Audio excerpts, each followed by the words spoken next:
আসসালামু আলাইকুম।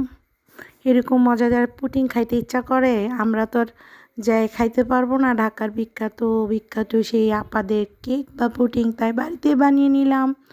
সেমাই, ডিম এবং অল্প দুধ দিয়ে মুখরোচ এবং খুবই মজাদার। যারা যারা এমন কেক বানাইতে চান বাড়িতে, তারা এই রেসিপিটা শেয়ার করেন এবং ফলো করেন। প্রথমে 1 কাপ দুধ নিয়ে নিলাম। দুধের মধ্যে একটা ডিম তো দেখতেই পাচ্ছেন, শুধু একটা ডিমই ব্যবহার করব আমি, মেলা উপকরণ দিতে পারবো না।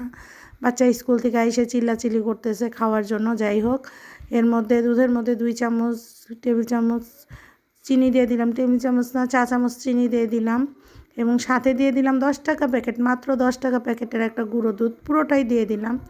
দিয়ে এটাকে ভালো করে মিক্সড করে নিলাম যতক্ষণ না গুঁড়ো দুধটা ভালো করে মিশে গেল। একবারে যে ছোট ছোট দানাগুলো থাকা অবধি দুধ ভালো করে ফেটে নেব, যেন দুধের সাথে যা আছে সবটা মিশে যায় ভালো করে।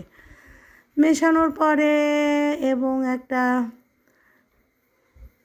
খুব ভালো করে মিশিয়ে নিলাম। দেখেন ছোট ছোট দেখলেন, অল্প একটু সেমাই দিয়ে দিলাম এর মধ্যে, কারণ সেমাই আমার বাচ্চারা কেন জানি খাইতে চায় না। দুধের সাথে সেমাই দিলেও খাইতে চায় না, তাই আমি যেভাবে হোক ওটাকে খাওয়াবোই, তাই এভাবেই খাওয়ালাম।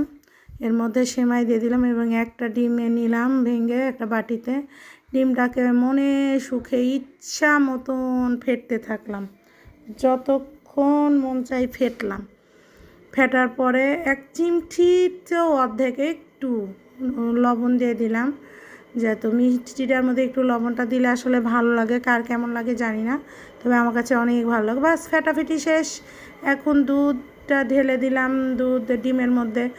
এখন পুরোটাকে একটা ফেটানি দিব। ফেটানি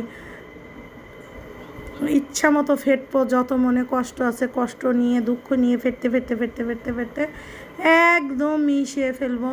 মিশানো হয়ে গেছে একদম, দেখেন একদম মিশে গেছে দুধগুলো, আর কোনো নাই।